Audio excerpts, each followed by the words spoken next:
ever performed before at all.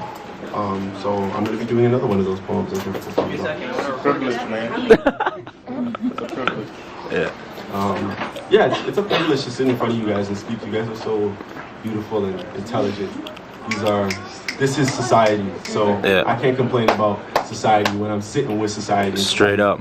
So be that. This one is a part of a collective that I wrote and I'm still writing called Subway Chronicles. And basically, when I started to ride the subway every day to and from school, I started to notice certain things that and acted like microcosms for the bigger picture, you know, for society as a whole. And so I started to write about specific examples of the way we as a society are somewhat demented and somewhat broken. So it's called Subway Seat.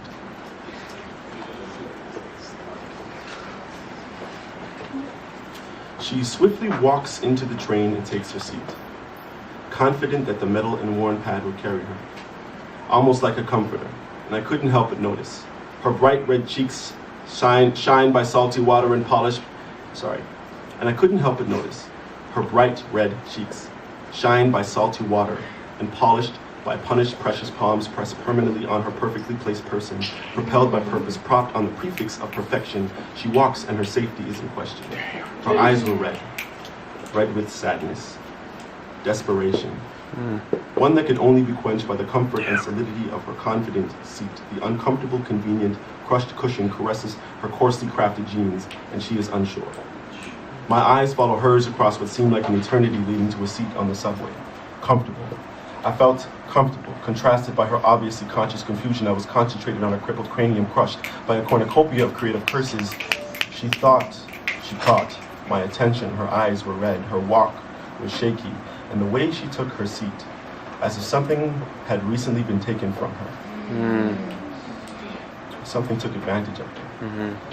And I wanted to apologize on behalf of Sorrow, who has temporarily borrowed her mind space, and I wanted to tell her of tomorrow, of hope, of faith. But I was too comfortable in my subway seat. Boundaries. Surrounded by boundaries I found to be astoundingly destructive. Our sense of community has been abducted, love corrupted, our personal space erupted, exploded, imploded, transformed, and we're stuck in our comfortable, uncomfortable boxes, packaged and sent off to fulfill a life with no purpose, no luster, no love.